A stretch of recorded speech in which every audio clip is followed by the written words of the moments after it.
اے اہل کتاب، تمہارے پاس ہمارے پیغمبر آخر الزماں آ گئے ہیں کہ جو کچھ تم کتاب الہی میں سے چھپاتے تھے وہ اس میں سے بہت کچھ تمہیں کھول کھول کر بتا دیتی ہیں اور تمہارے بہت سے قصور معاف کر دیتی ہیں۔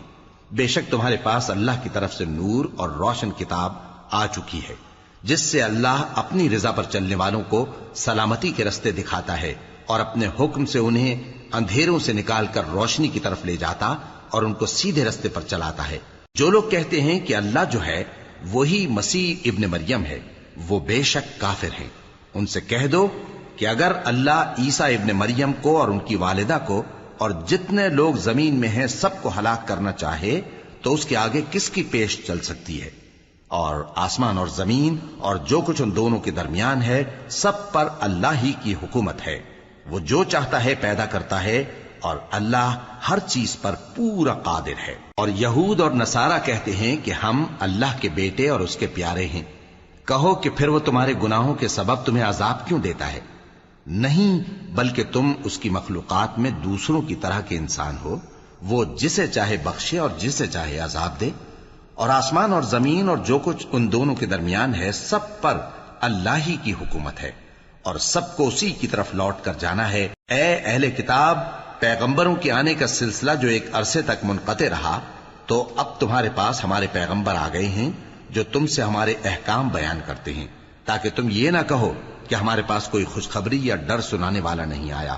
سو اب تمہارے پاس خوشخبری اور ڈر سنانے والے آ گئے ہیں اور اللہ ہر چیز پر قادر ہے۔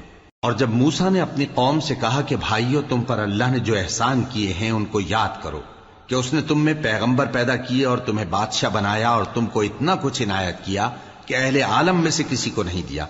اے بھائیو، تم ارض مقدس یعنی ملک شام میں جسے اللہ نے تمہارے لیے لکھ رکھا ہے داخل ہو چلو، اور دیکھنا مقابلے کے وقت پیٹھ نہ پھیر دینا ورنہ نقصان میں پڑ جاؤ گے۔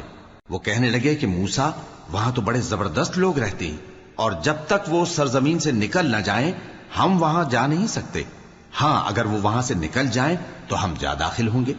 جو لوگ اللہ سے ڈرتے تھے ان میں سے دو شخص جن پر اللہ کی عنایت تھی کہنے لگے کہ ان لوگوں پر دروازے کے رستے سے حملہ کر دو، پھر جب تم دروازے میں داخل ہو گئے تو فتح تمہاری ہے، اور اللہ ہی پر بھروسہ رکھو اگر تم واقعی ایمان والے ہو۔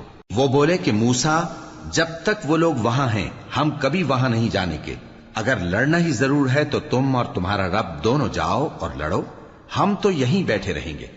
موسیٰ نے اللہ سے التجا کی کہ پروردگار، میں اپنے اور اپنے بھائی کے سوا اور کسی پر اختیار نہیں رکھتا، سو تو ہم میں اور ان نافرمان لوگوں میں جدائی کر دے۔ اللہ نے فرمایا کہ وہ ملک ان پر 40 برس تک کے لیے حرام کر دیا گیا کہ وہاں جانے نہ پائیں گے۔ یہ اسی علاقے میں جہاں اب ہیں سرگرداں پھرتے رہیں گے، تو ان نافرمان لوگوں کے حال پر افسوس نہ کرو۔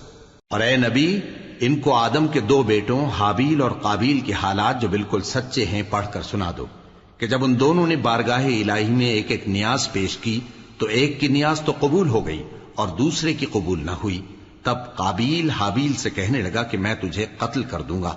اس نے کہا کہ اللہ پرہیزگاروں ہی کی نیاز قبول فرمایا کرتا ہے۔